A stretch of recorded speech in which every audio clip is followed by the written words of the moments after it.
Je pense que toute petite déjà, je n'aimais pas l'argent ou quelque chose comme ça, parce que j'en ai écrit des pages et des pages et des pages dans mon carnet intime. Je crois que j'avais 12, 13 ans quand j'ai écrit, «L'argent est le virus de l'humanité». C'était comme une espèce de fixette, hein. Phrase, extraordinaire de Nathalie Cariou qui disait: «C'est pas l'argent qui est un problème, c'est comment nous le regardons, ce que nous projetons dessus». Et ça, c'était, vraiment ce que j'avais besoin d'entendre à ce moment-là. Je me suis beaucoup intéressée entre, les hommes et les femmes. Un homme, en fait, on peut regarder dans les contes de fées, la plupart du temps, quand on lui demande combien il vaut, il va juste se rasseoir tranquillement et puis dire, «Ah bah, moi, 80 000 par an, à peu près». Une femme, on lui demande combien elle vaut, c'est tout juste si elle va pas se prendre ses mensurations. Mmh. Elle va se regarder.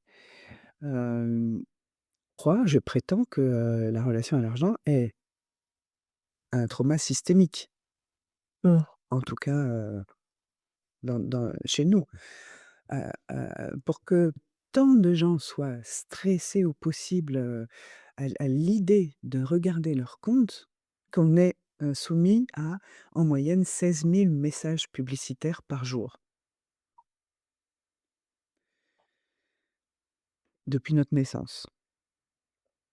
L'immense majorité des messages publicitaires activent soit l'avidité, soit la peur. Et sur quoi ils tombent? Sur la disparition, mais vraiment la disparition totale, le refoulement intégral d'un archétype énorme, il y a 3000 ans, au moment du début de cette façon-là de créer l'argent, du début de notre système monétaire, et c'est l'archétype de la déesse mère.